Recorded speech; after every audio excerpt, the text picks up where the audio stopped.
It's a lifestyle. It's not a trend. It's not a fad. It's not a shape that you need to fit into.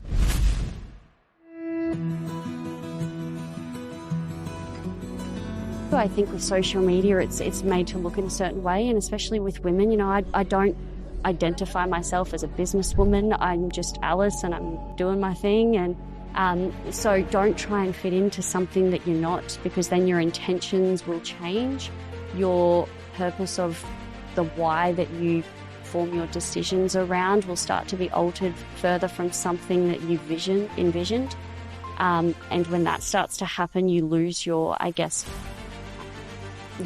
want and your intent to create something amazing, because it'll feel more like this job that you have to do. 1, 2, 3, 4. Welcome to The Business Game, a podcast that moves the needle.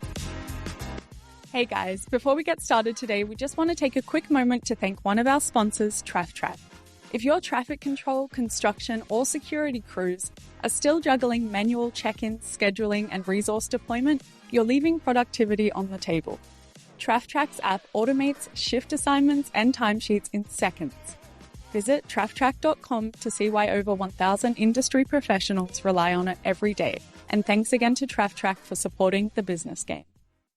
Hi, welcome to The Business Game. Before we start today, make sure you have subscribed and make sure you throw a like and a comment on this video as you watch. My name's Jasmine.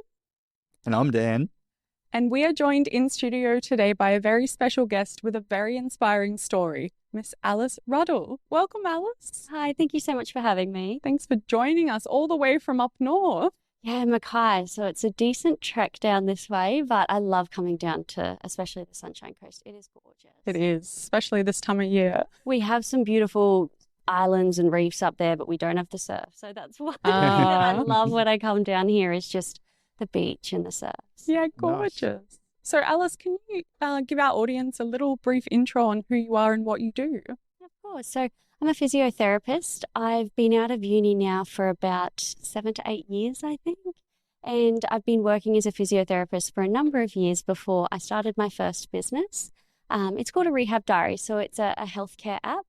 And I was working on that for a little bit whilst working full-time for another company. I just really wanted to build that clinical experience working with other mentors and experienced senior physios around me. So I started that one, continued to work in that avenue for a number of years before moving to Brisbane. So that's something very different for me, being from a small town, being from Early Beach. And I worked in Brisbane sort of at a sport athlete-based clinic. And that didn't go to plan, not in a bad way, it just didn't happen the way that it should. And it sort of left me with a decision as to what to do next. And that's when I quickly decided, well, there's no time like now to start my own thing. So within 2 weeks, I started a clinic and moved back to Mackay and hit the ground running. And from there, I started my second business, which was Empower Health and Physiotherapy, which is a physio clinic that's based up north. So gorgeous. That's a little bit about me. It's always those moments of tension and letting things go where the good stuff happens. Oh, absolutely. I think it's when I look at all the big decisions that I've made, whether you say unfortunately or not, they've never just happened because it's been a nice choice and it's led me in that path. It's kind of, it gets to this, oh crap moment, what do I do? And I've got to quickly make that decision and reason and then, it sort of pushes me into that next thing, but it's all in the direction that I want to go. I think it's just this little external force that kicks you in the butt from behind when you least expect it. So, it definitely challenges your ability to pivot and make things work when you maybe might not have planned it for another year or two. So, yeah. Absolutely.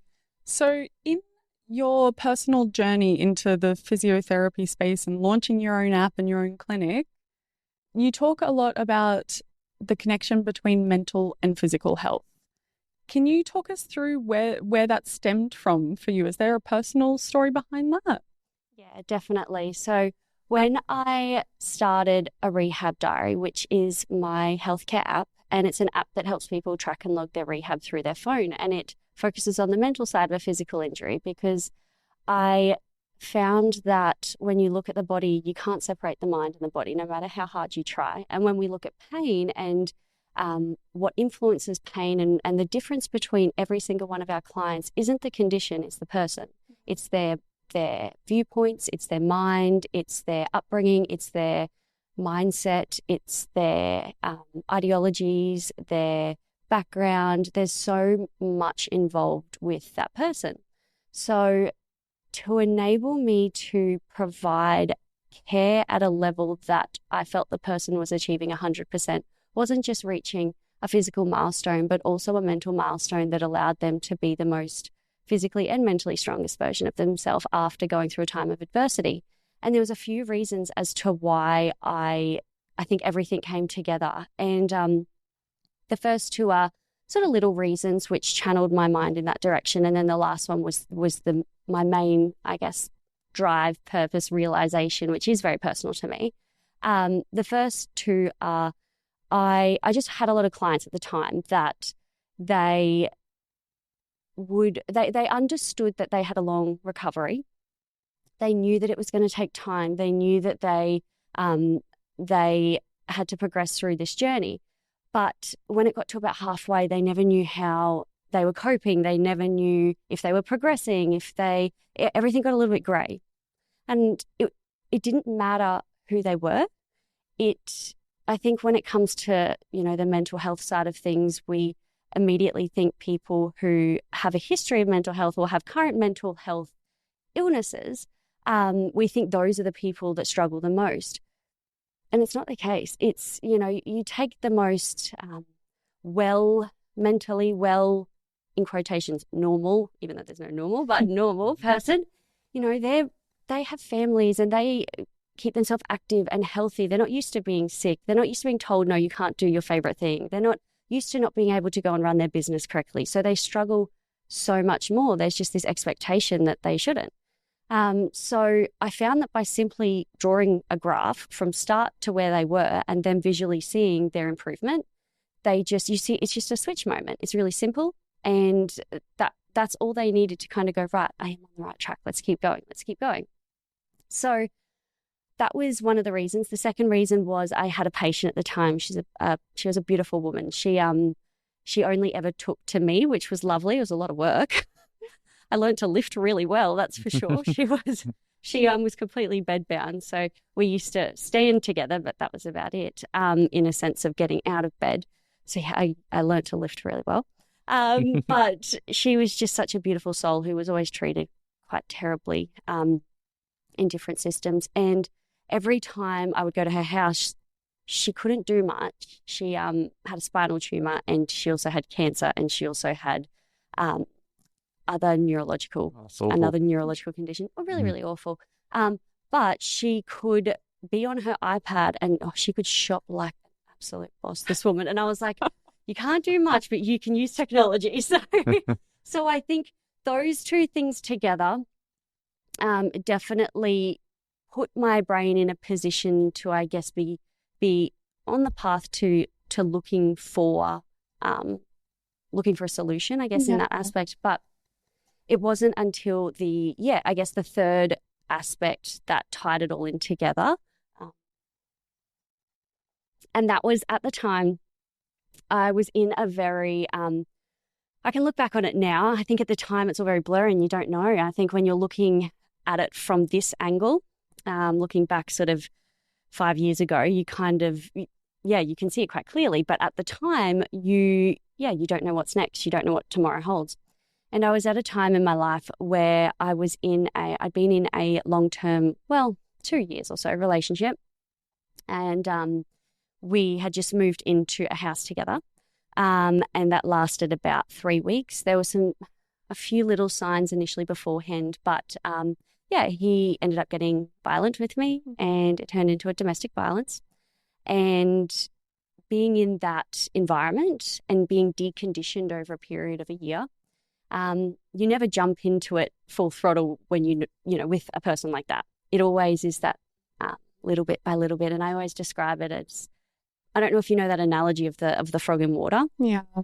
So put a frog in hot water and it'll jump straight out. but put a frog in cold water and and you slowly warm the water and it'll boil to death. So, and it couldn't be more relevant in that case because it's a very complicated environment. And it's also your environment that you call home. So when you think of home, you think of safety, you think of privacy, you think of, it's an intimate space, it's comfortability, it's all those things that you rely on for your ability to just feel safe and at home. But that's the space in which everything happens. So it's not public. And I think too, depending on the type of person you are and your external, the external environment around you, you don't say anything because it's not something that you voice publicly to everybody and be proud of. You can be proud of how you've handled things and you do the best you can with what you have at the time. But when I realized the situation that I was in, it got to a pivot point right at the tip where I managed to have my dog. I had my bed shirt on and my dog, and we managed to run away. It was kind of like an escape situation. It was terrible. But I guess with that, it's also important to say that, everyone's perception of a domestic violence is so different, and I've grown up in an amazing household with beautiful family and wonderful parents, and they have a wonderful relationship. And to me, it only happened in movies. And, the person that you've been sleeping next to for the past number of years, you never think that you'd have to do that, run away from that person. But once I managed to, get out that night, that was it. Never went back. I thought, at the time it was not my fault that I was in that position, but it was my responsibility as soon as I got out to take control of my next actions. And I think that's one thing that when we look at domestic violence, it's not about, being in that position. It's not your fault, but there is that aspect of when and if you do get the ability to get out, and I did, I was lucky, I had the ability to leave. If I went back, unfortunately, that was my decision and I didn't. And I think that's where that ability to take responsibility and progress from there has really helped me in my businesses. So from that last sort of 3 weeks of that situation, working on a rehab diary and starting to develop that business and starting to build the prototype was my safe space, because home wasn't a safe space anymore. But at my computer, working on my goal, on my dream, on my passion to help create this business and this tool that I know would help so many people, it took away from what was going on. That was the even though it was my reality, it wasn't my reality because I'd never been exposed to that before. And again, you think that would be the worst it could be until it's not. So it took me away from that reality for a while. And so I really just focused on that until that moment that I left.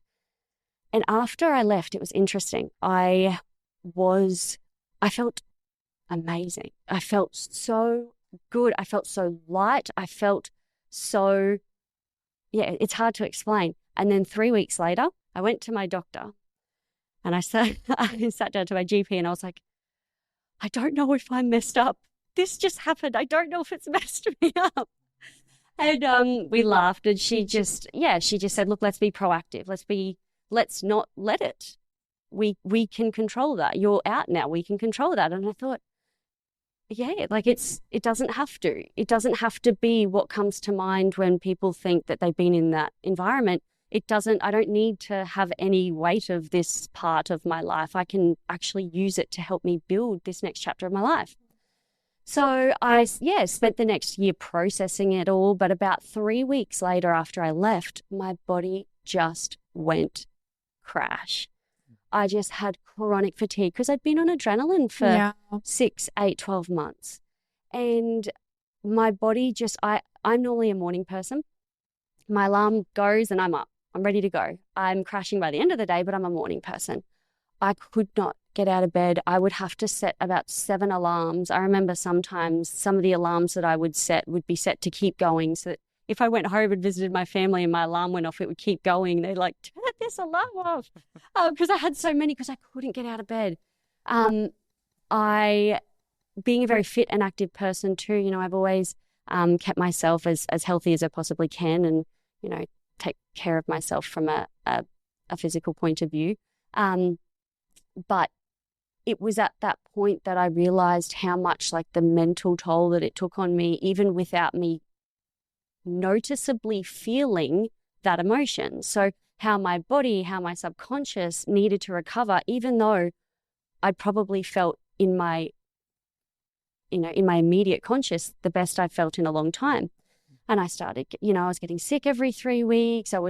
I kept working, I kept going, but it was a struggle with work because when you go to work and you work as a physio, you give everybody 100% every half an hour for, 12 hours a day.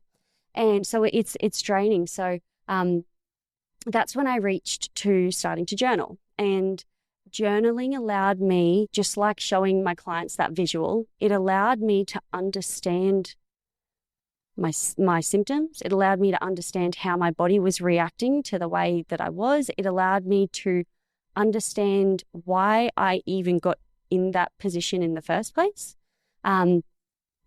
why I was that perfect puzzle piece that fitted with that awful person that caused this situation as well. And then it allowed me to ask some really hard questions to myself in a way that was very productive and proactive. And it was through that experience that my body started improving over time. Again, there are going to be hard days in a sense of it doesn't happen overnight. It's not like you write one journal entry and suddenly you're fine. It doesn't work like that. It's a continuous improvement. But in my head, I'm also a very stubborn person, but all of us Ruddell girls are. But in my head, it was I either get better or I don't. And it wasn't a question to me. I had to get better. And working on a rehab diary, then it became very personal in a sense of I had this personal experience with it. I knew what it could do when you understand yourself so deeply, because then you can maximize that and you become a lot more resilient. And it's not about becoming, you're not weak or you're strong, you're resilient. Absolutely.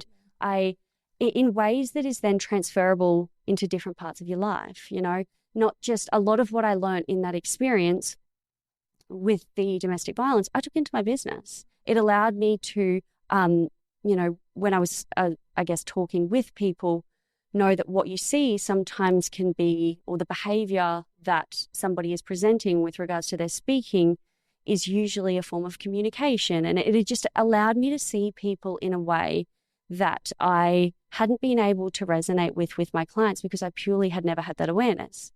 So it allowed me to start understanding my clients a lot better. It allowed me to start providing a space that made me realize so many people aren't okay, but they don't have any tools to know what to do unless they're mentally ill. We know that if someone's mentally ill, you go to your doctor and your doctor might send you to a psychologist or a psychiatrist and you get medicated. And it's just this very rigid and kind of scary process. And it doesn't need to get to that point.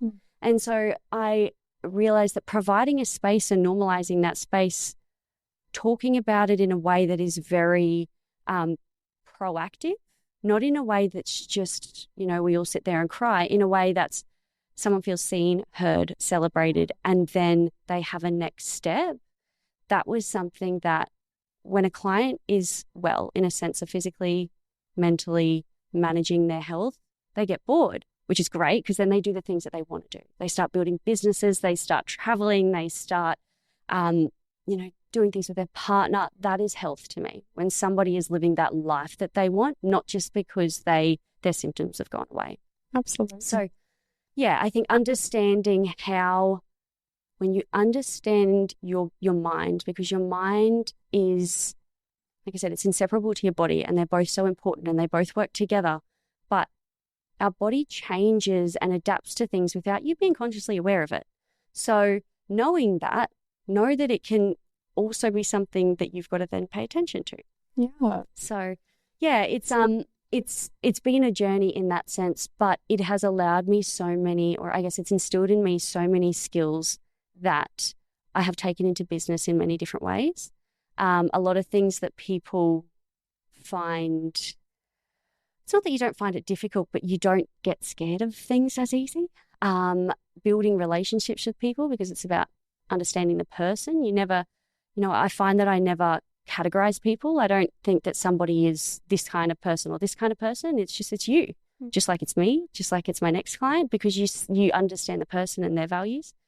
And not only that too, I think one big thing that's been this might sound a little bit odd, but a really helpful tip that's helped me through is all this experience that I've had. And there have been a few, to be honest, that's just one thing that I've sort of been through. I've had a run of very unlucky things, but like I said, builds resilience. But it's all things. One thing that I've always told myself, and it really, really helps, is that this is the knowledge that I can give my future daughter one day. These are the situations I can prevent or help through my future family one day, my nieces, my nephews, my grandkids. Like, it's knowing that you do it over.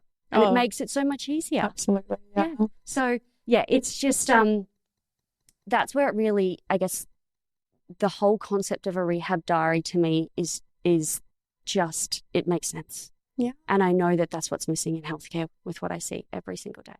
And not just in healthcare. I mean, we interview a lot of CEOs and founders on the show, and we ask them what kind of tools they use in their business. And I can say that journaling has probably never been one of them, but it's so important, because I think, you're speaking about your patients who are usually high-performing people, or at least not super dysfunctional, where they sort of be accessing the mental health system. But when we relate that back to business owners as well, these like soft skills or like tools that you wouldn't necessarily think of as improving and super scaling your business, like journaling, like, being really conscious of your mental health and treating that as part of your toolkit. Things like journaling, so important to like keep people at the front of their game.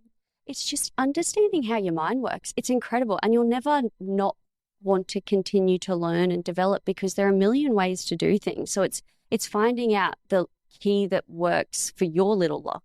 The thing that when you hear something and it makes sense, it makes your body go, oh, that I understand that now. I can progress forward with that. It's like what I said about one big thing that really helps me is that, knowing what I've been through, or any hard experience that I've been dealt, any cards I've been dealt. Mum said that Grandma used to say that they deal hard cards to the people that can handle it. And I'm like, Jesus, thanks, Grandma. You sure?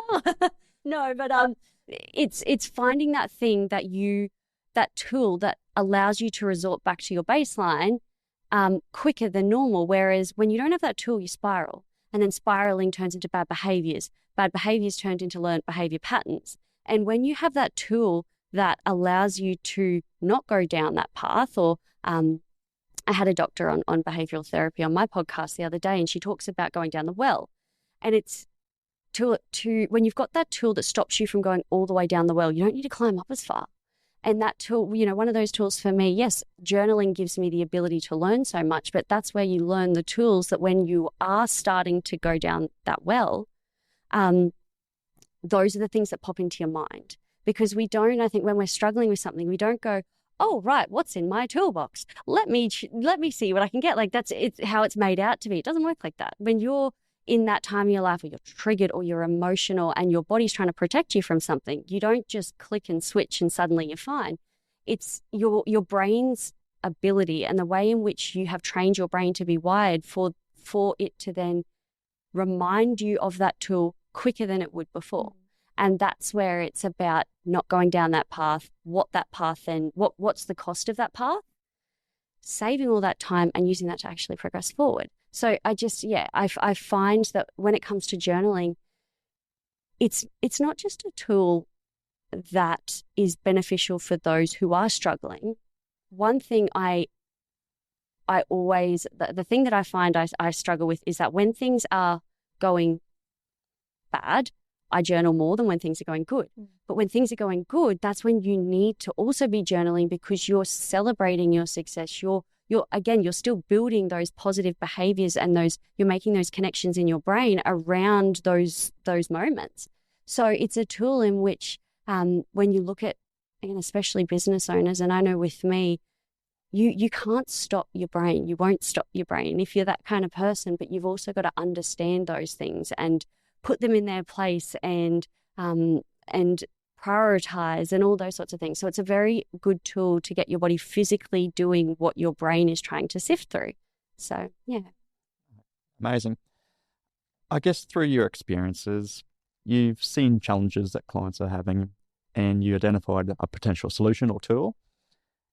What was your next step? What was the first step you took to go, right out, I'm going to do an app? Did you speak to your supporting network, or did you go straight to an app developer and say, yep, I want to do this? Or... No, I sat in my room with my computer and I made a prototype. So what I did was You did it yourself, the app itself? Or the prototype of the app. Yeah.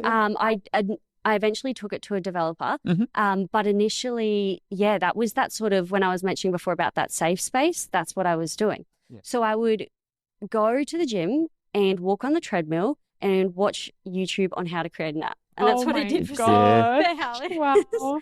And I would learn how, different programs. And this was before AI was a thing too. So it wasn't like you could ask AI. Oh, you poor thing. Yeah. And it's not like, I look at things now, like I was playing around with this app the other day. You can just tell it to build it and it builds it. And I'm like, me on the treadmill with my YouTube going, okay, and then going and trying this program. And keep in mind, my tech skills, no, they don't exist. Yeah. But you try different things and you work your way through. I built sort of like a prototype of what I wanted. Mm-hmm. I started off by literally taking a piece of paper, and I still have the old book, and it's the old, the circle with the lines out, and you write down that was what I wanted a rehab diary to stand for, what I wanted it to be. What was my vision? I wrote that down on a piece of paper.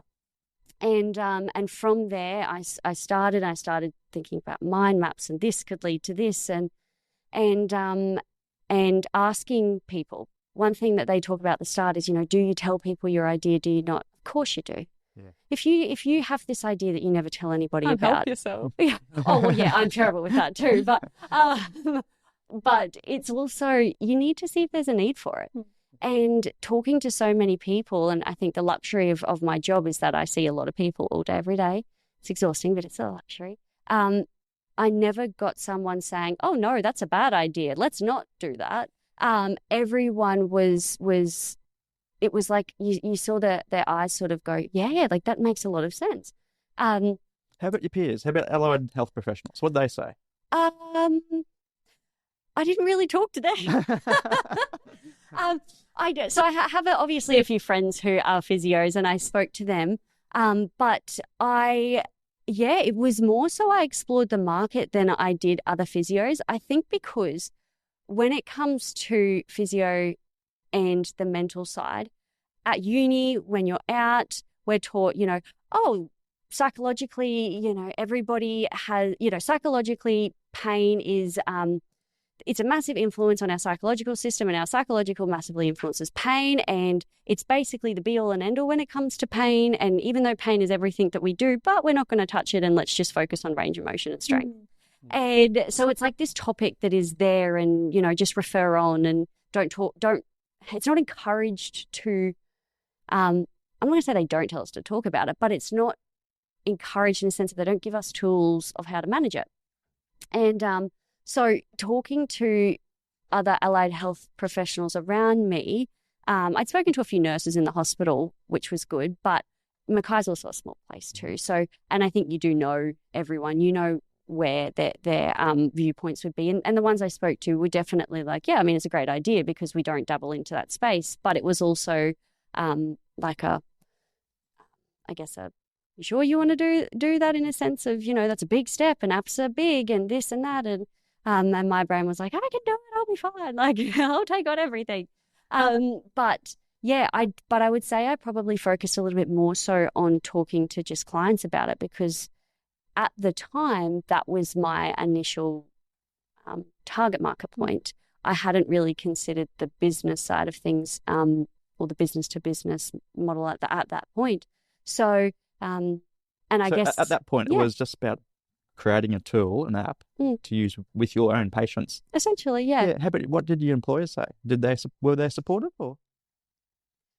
Initially, yes, Mm-hmm. until it was kind of like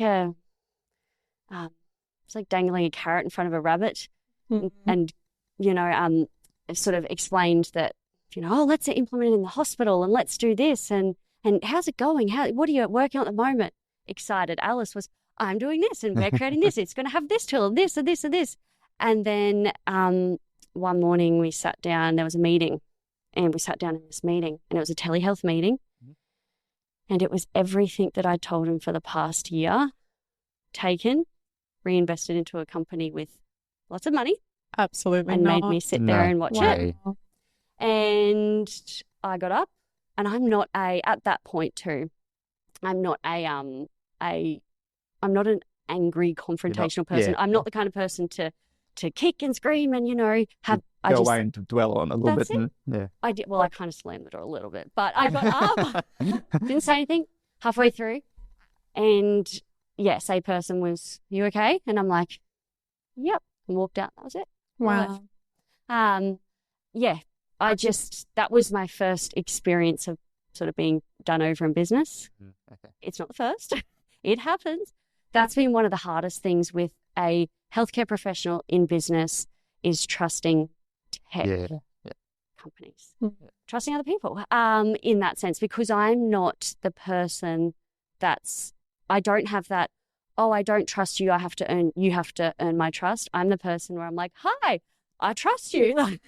And then do me over. Okay, now I don't trust you. Maybe no, I don't. So that's, I'm just, as hard as I try and work on that, I fall for what I want to hear.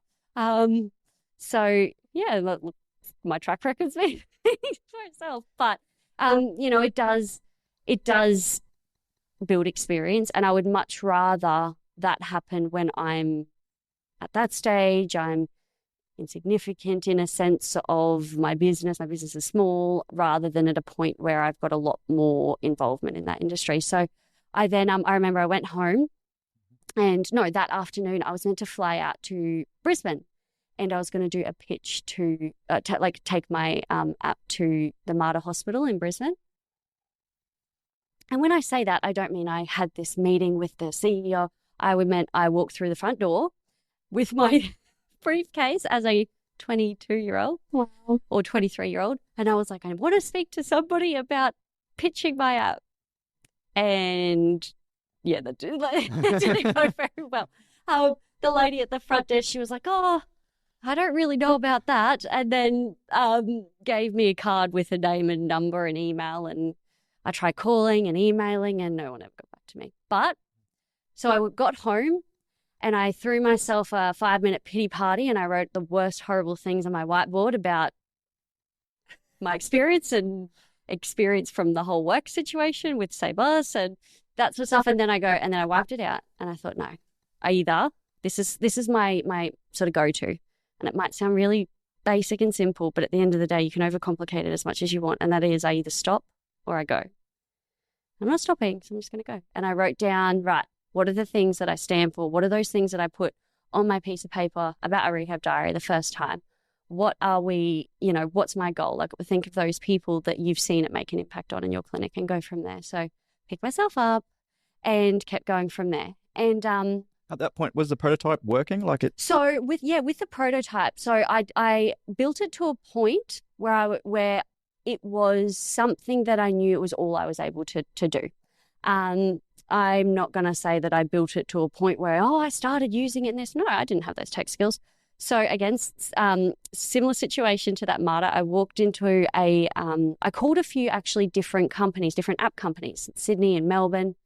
And with that, there was this first company, and I just didn't really like it. And then there was the second company, and he said, look, I'm going to be really honest with you. He said, there's a lot of these companies that are going to, he said that I want you to be careful of, in a sense of just do your research. He said, continue to explore the market as well. But he said, this idea is something very special, And he said the reason that it's very special is because it's not just an app that people, play and dispose of. He said the value is within the need of the person. And I wrote that down. I said the value is within the need of the person. And he said for that reason, this is a really special idea. But he said, I want you to keep working he said, find the right company that's going to keep helping you with that, because I was still a little bit unsure as to what was involved. And it was kind of like, at that point, I knew the direction I had to go and go to a developer, but I didn't know if I wanted to jump all in. Hey guys, just wanted to do a quick shout out to our affiliate partner, OpusClip. If you need great video edits without hiring an editor, their AI engine turns your raw clips into share-ready content in under a minute, no skill required. Find our link in the description to support our show and get a great sign-up bonus. Create more, stress less with OpusClip. And one thing that I also learned from, I guess, my dad growing up is I always used to see when Dad would have his meetings, he would be in a boardroom with everybody and he would know everybody. He would talk to everybody. He would meet them. So I wanted to go into a boardroom and meet the people that were going to help build this business with me, just like Dad used to do. And so, again, I actually had one of my clients recommend a company in town, and I went in off the street. In Mackay? Yeah. With my little briefcase again. And I was like, I want to talk to somebody about making an app. And they're like, I think it was because I was maybe young. And they just go, okay. And then we sat in the boardroom and I was like, sweet, I'm doing step one already. We sat in the boardroom and I put my my prototype up and walked them all through it. And yeah, they thought it was a great idea. And we started coming up with different ideas and forming the next prototype, or the sort of the official next prototype. And that process went for a good year of figuring out how that would look. And I had a number of different people give ideas in a sense of, some of the footy boys to then my 60-year-old Judy in the hydrotherapy pool, to the pre-operative, to the post-operative, to my neurological clients. So that's the beauty of Mackay, it's so diverse. It's also rural. So I had people who from out of town, I could get their input and research around that. So at this point, How much money have you invested? And how much more did you have to invest to get it professionally developed? The profession, so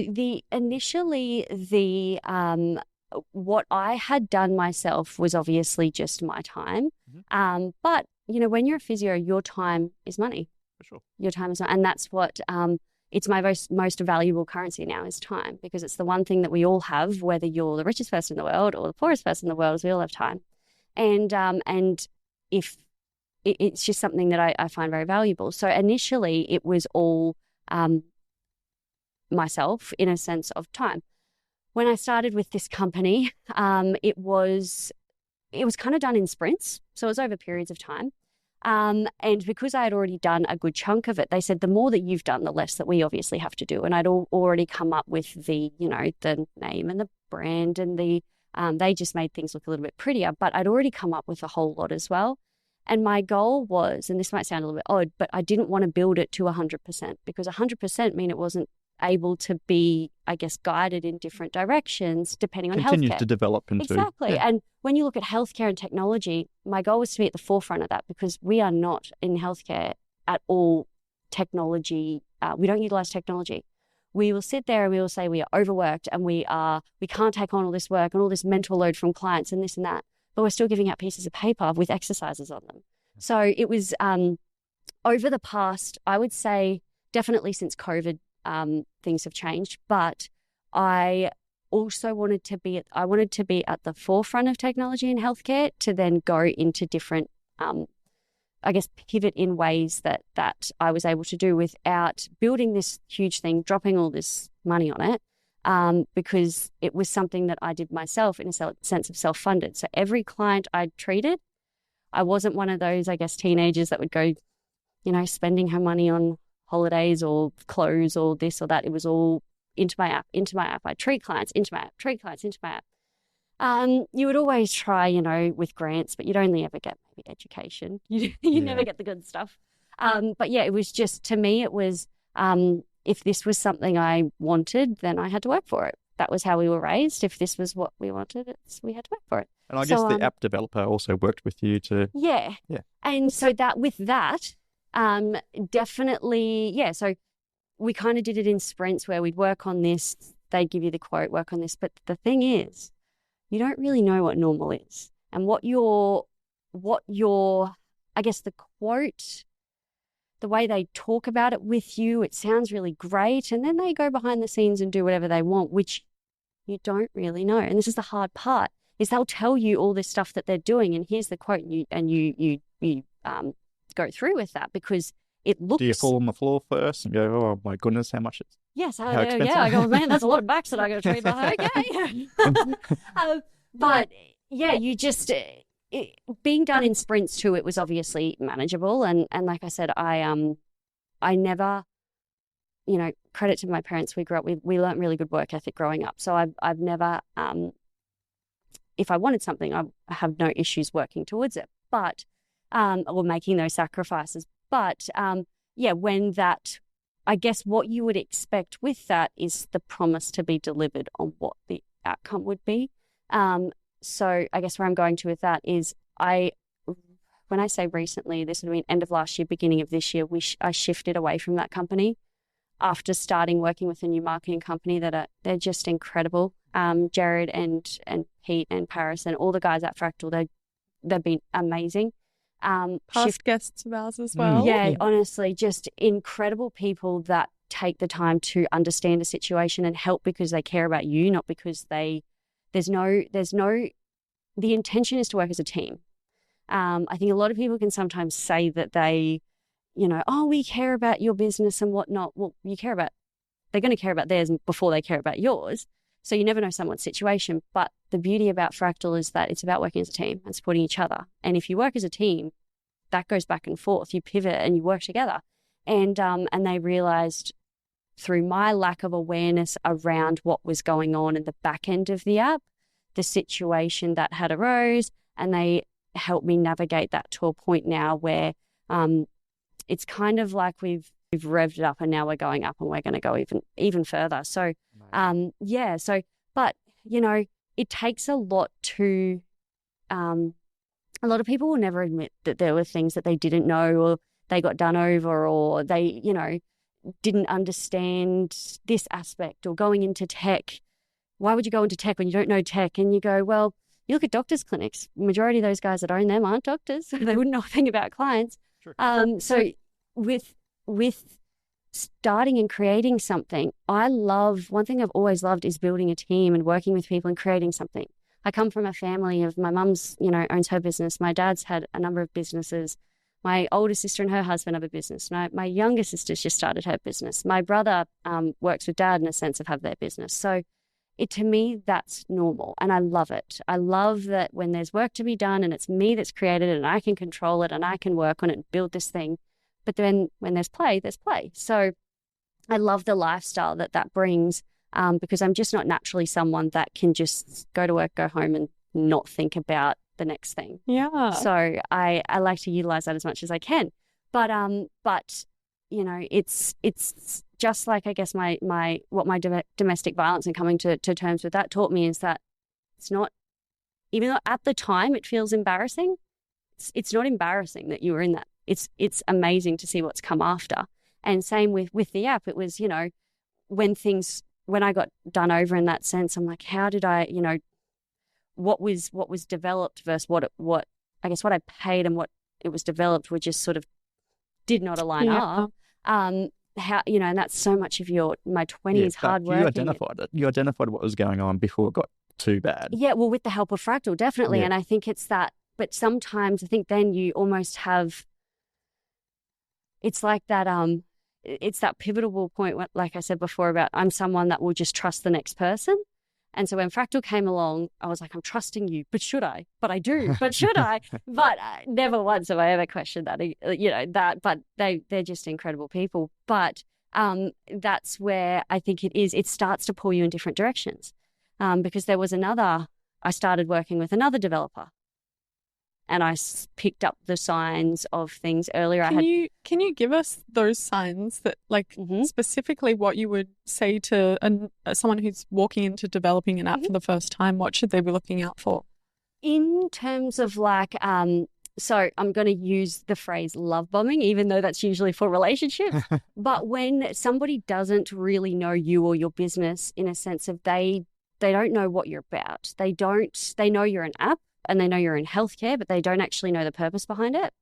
And they tell you how amazing you are and, oh, look, and this, and oh, you've been done over so bad. Oh, I can't believe there's people like that out there. And they almost love bomb you with what they can give you. Is always a red flag. That's just salespeople, isn't it? Yeah, in my experience, having a very when someone is very focused on utilizing what you've been through, because there's an emotional attachment to that as a reason to make themselves look better. That's definitely something. So the good thing with Fractal was they listened to it, they understood it, they empathized and was like, yeah, it happens. Unfortunately, it happens, but this is where we can move forward. This is how we work around this. It wasn't this is how we're going to tell you what you want to hear. It was, this is how we work as a company. And it wasn't in a sense of, again, telling me all about the fluffy stuff. It was saying, this is how we work and this is, yeah. And not just that, but following it up with actions. So when I realized what was happening, we realized what was happening, Jared and the team at Fractal was like, we're going to pause marketing. We're going to pause the subscription, like you paying us. We're going to get this sorted for you, get you here, and then start that. And they did all that with me because they wanted me to, when it was that chance where we got the chance to build with them, they wanted to make sure that I was okay. Like they saw what was going to happen in that instinct. And they took the time, they gave me the knowledge, and they did it at their own, loss in a sense, even though I think sometimes I look at a lot of things I've done. You do things that at the time mightn't give you gain, but it gives you tenfold gain long run. So many times it's that instant gratification. And I found that with them, they clearly saw potential in me as a person and what my brand stood for. And they helped me, at no expectation of theirs. And that's where I was like, okay, these are the people that I know is right for me. But yeah, it's hard in tech because you don't know what you don't know. And it changes constantly and it changes in so many different ways. And it's like this world that just doesn't really make sense. And when you start understanding it, it's just it's huge. It just gets bigger and bigger. It does, yeah, it does. So, but it's also, that emphasizes the importance of the right people around you in a sense of them not thinking that they have all the answers, but knowing that they can definitely help you find those answers and or try their best to reach for other people. And I think another thing, with Fractal is that they do have some incredible companies that they work with that they then link together with. So I've met some amazing people through them. I mean, I met you guys through them. So they've got a really amazing way of proving their commitment rather than just telling you a bunch of words. That's awesome. So what's your revenue model for the app? How are you making money on it? So this is so initially we're actually doing a bit of an upgrade with it at the moment, but my two different revenue models was a B2B and a B2C. So with the business to consumer, it was very much what comes to mind when you think app, download, free trial, and then it's basically an app where I want it to be, you would want it to be downloaded and then it was like using your bank app. It's not fun, but it's going to give you so much value, so much data, and it's got a lot of information there being hosted in that space. That's personal to you. So for that reason, it's not something that there's not all this. I wanted it to be affordable in a sense of this tiny little bit per month that you don't think twice about because you should prioritize your health over that. And it's not an app, like I said, the value is within the need of the person. So it's not an app in which someone wants to use, but they need to use it to allow for that best behavior. So there's that that that model with the business to consumer, which is quite standard. And then there was the business to business, which was a healthcare clinic, a gym, a wellness hub can have a subscription to the app. And this is where it's kind of like a phone credit system. They purchase it was about 50. So what it was previously, before we're changing it now, is they would purchase the 50 codes, or think of it like you get credit on your phone of 50. And once you've used it up, you just top it up. And so what that would do is it allowed them to have a code that they would give to their clients for free that gave them free access. So a physio could give it to their clients. And it's also a good incentive for the business to market around their tool and approach to what they're doing for people's mental health. Is yes, we have that physical approach, and we have our exercises are being given through this app or this tool, but for your mental side of things, for the benefit of our clinicians and quality of care, and to fix a lot of the problems that we find do stem up, we've got this tool that we use as well. So that was sort of the business to business model, but we're just making a few little changes, but it's still going to be a very similar sort of run model. Talking with a few different ideas that we're looking into in the future is looking at integrating into different healthcare apps in a sense, or into different businesses. So for example, it would be something like, so an app kind of like, let's say Garmin, where you've got the watch, but then there is that component to that app, which would be that physio health related component that we could integrate in, rather than them developing their whole sort of side of that system. So that's just an example. We're not integrating into Garmin, unless Garmin reaches out, then of course. But having that approach or pursuing that avenue, that's something we're looking at the moment as well. Making it something that can not only just be a standalone quality brand, but that other brands want to implement because they know it stands for really good behavioral qualities. And you look at health and fitness. Look, this might be a bit controversial, but I think health and fitness is so unhealthy these days. I honestly think it is so unhealthy these days. The way that it's marketed, what someone classifies as healthy is so visual, and because that's what sells. But when you look at health and fitness now, I think it is having a good positive shift in more of that wellness aspect. So, and what you'll find too is a lot of the health and fitness social media influencers are all going to get older and sorer and sicker. So suddenly this stuff's going to be very attractive. But I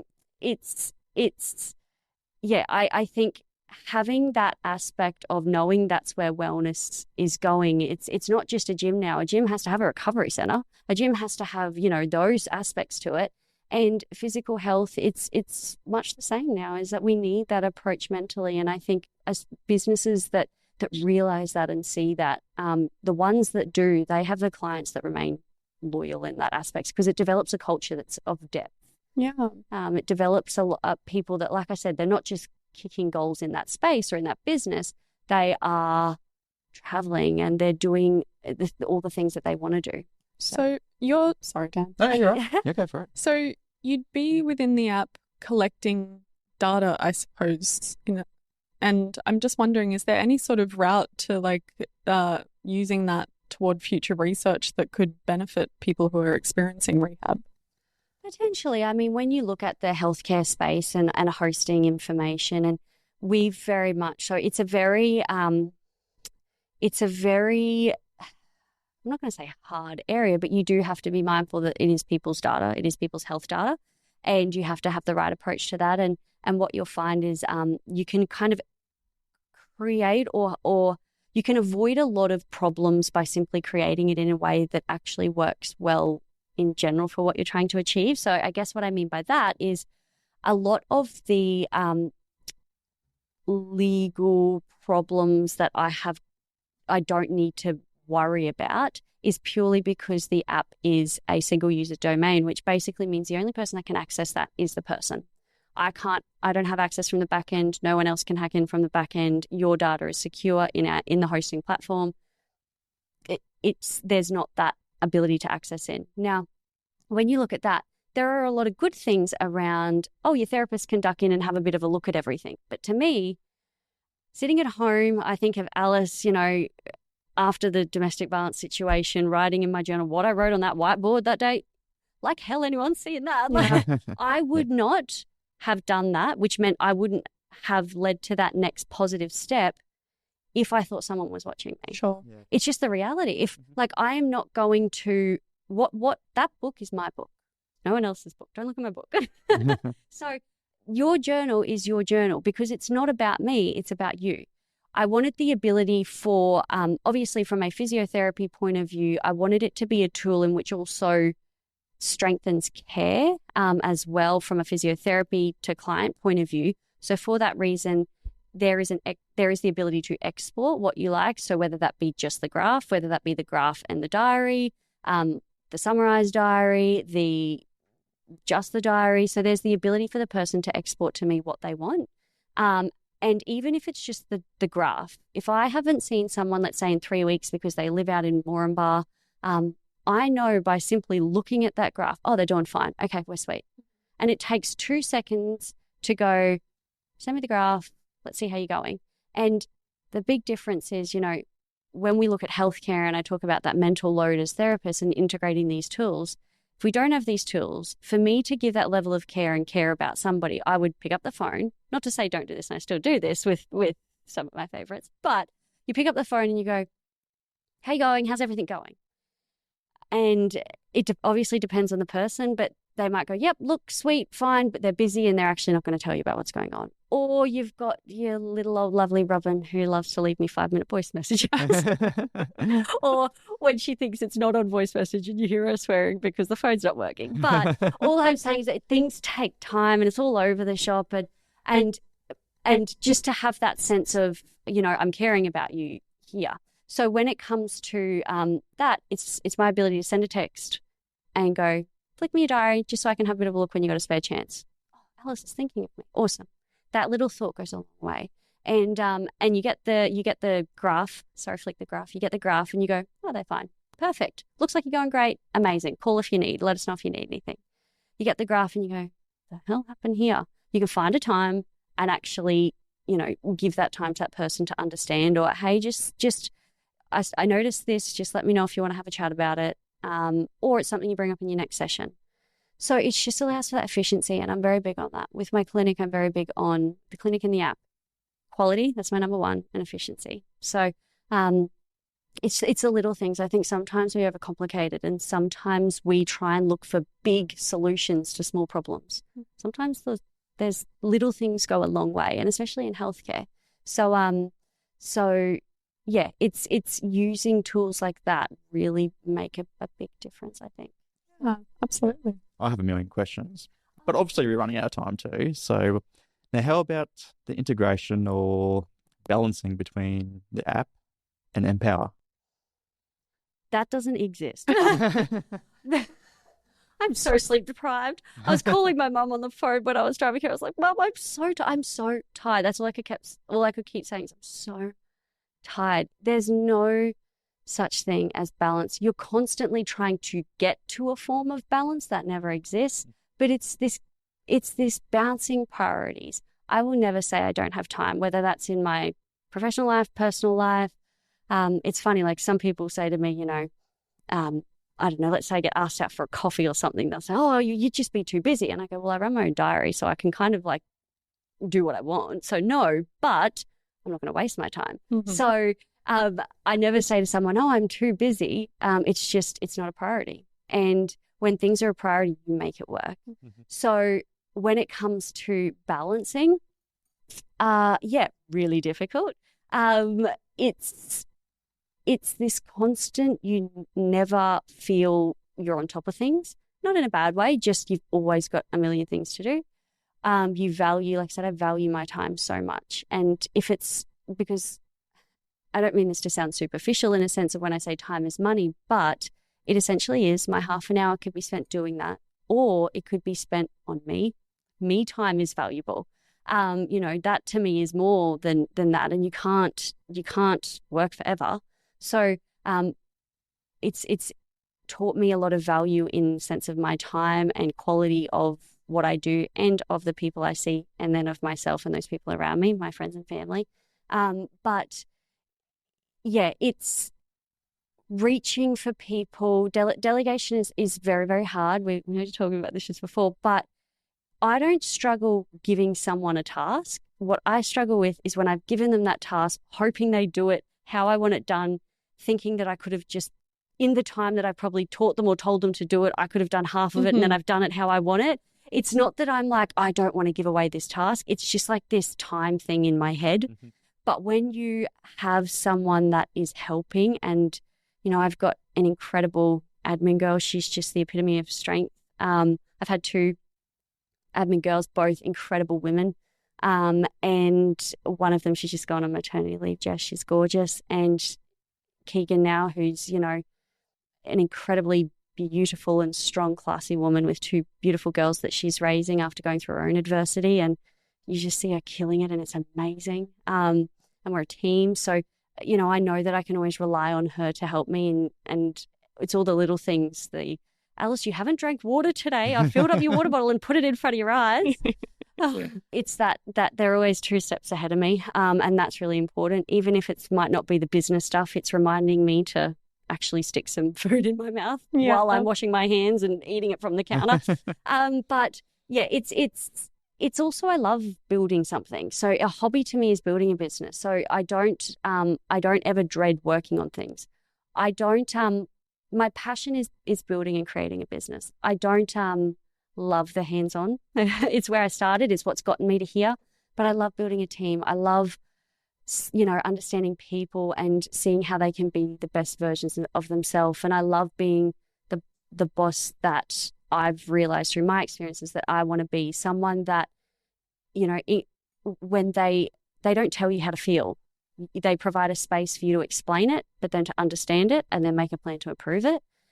When something is, I guess, not going well, it's approaching that in a way that it challenges me, but approaching it in a way that is constructive, but also understanding why, not just assuming.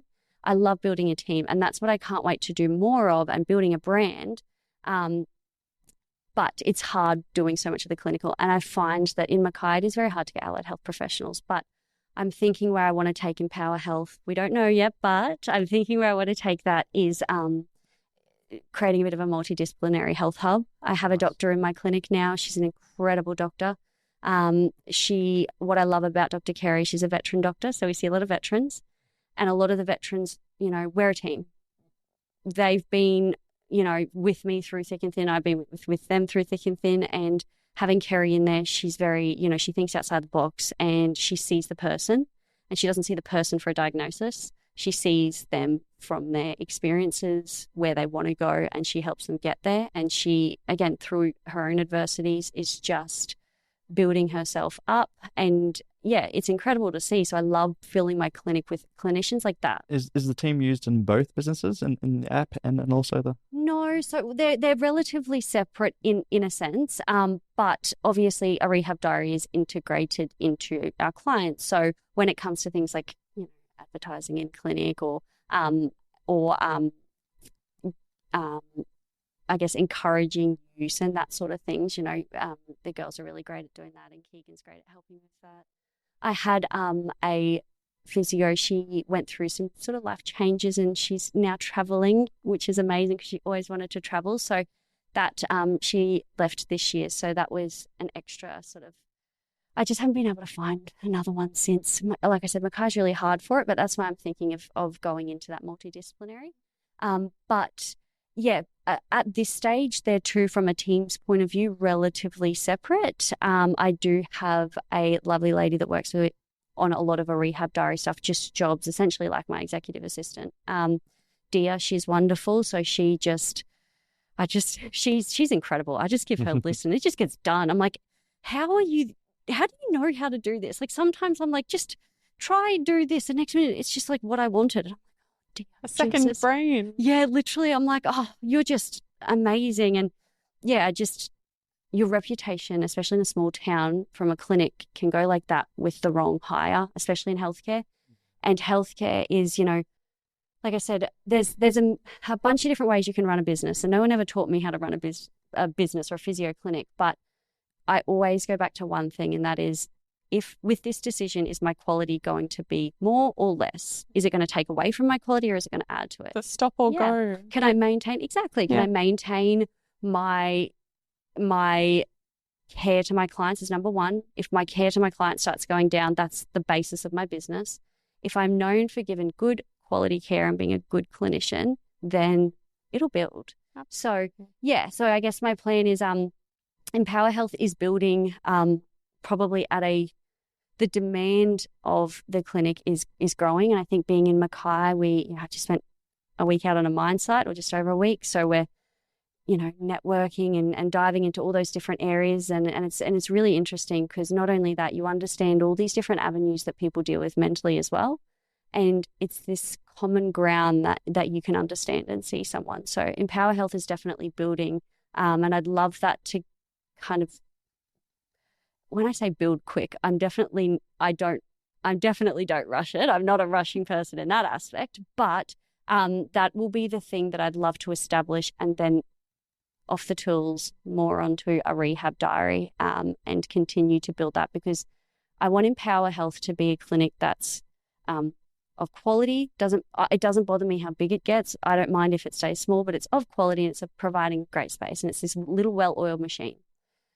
But a Rehab Diary, the scale of that is where the good behaviours are going to come from globally, long term, and that is the thing that at scale will provide the best outcome for healthcare.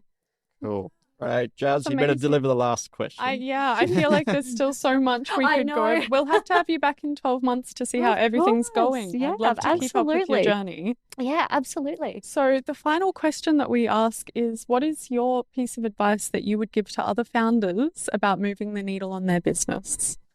I think it's a lifestyle. It's not a trend. It's not a fad. It's not a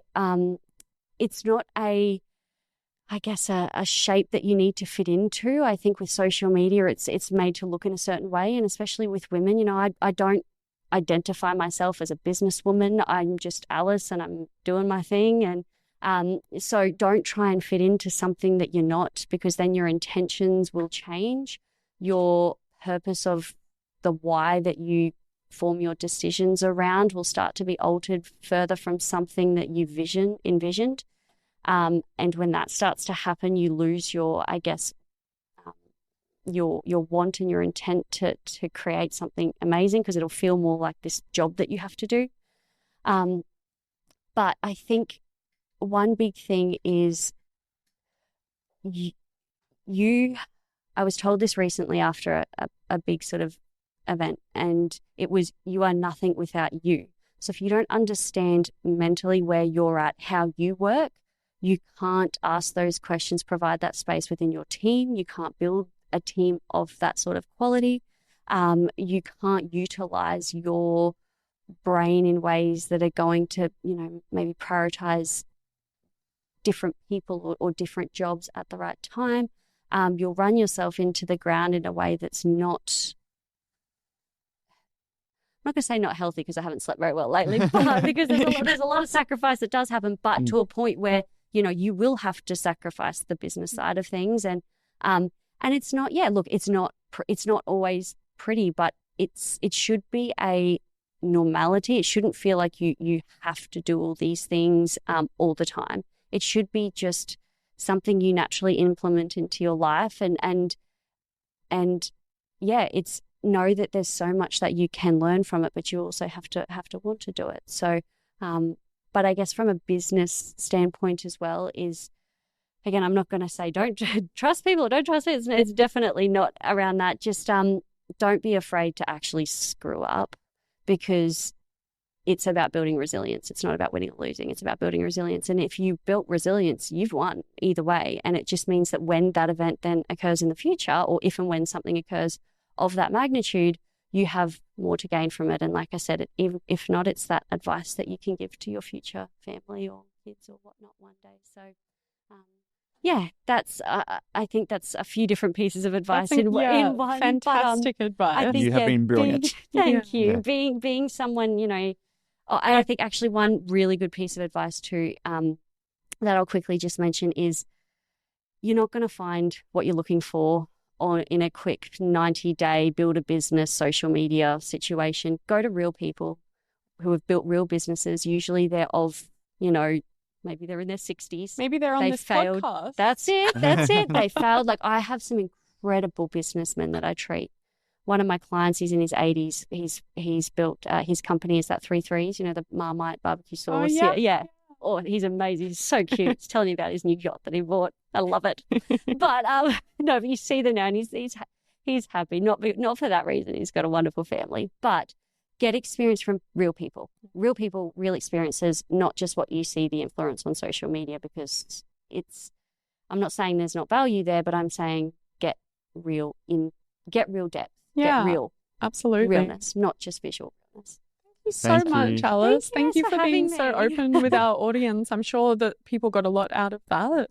So could you Could keep on let talking for people hours. I know. Yeah. Like, there's still so much to it. So yeah, no, thank you. Thank you so much for having me. Of You guys are course. wonderful. And So let yeah. everybody know where they can find you. yeah, so there's, I think it's Alice. Yeah, so we've just recently been doing some changes to social media stuff. So a Rehab Diary is on Instagram. So it's Alice at a Rehab Diary. We're also a Rehab Diary on TikTok and Facebook as well, a Rehab Diary. I have my own podcast show as well. So that is a Rehab Diary, the series. That's where we have education guests, and we also dive into some incredible guest individual stories.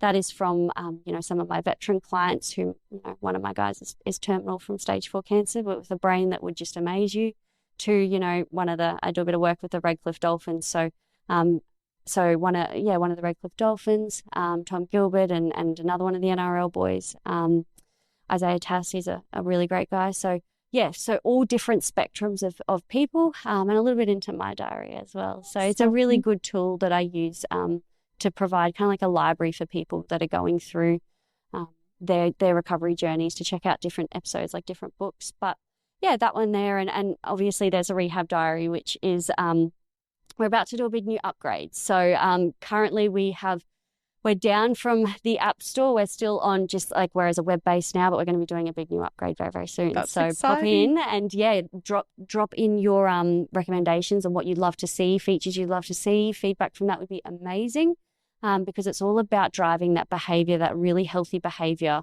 not just from a medical or a hospital point of view, but from a you point of view. Absolutely. And the more that we dive into that, the more tools that you have around that, the stronger we can help somebody. So Amazing. Brooke will put all the details below. wonderful. Absolutely. No, thank you guys. It's amazing. You guys are doing incredible. I love this space. It's just wonderful. Thank you so much. Thank you. Thank you. To help support our continued mission to provide free, best-in-class advice from the world's most compelling business leaders, make sure you hit that subscribe button and ring the bell so you never miss an episode. See you on Saturday.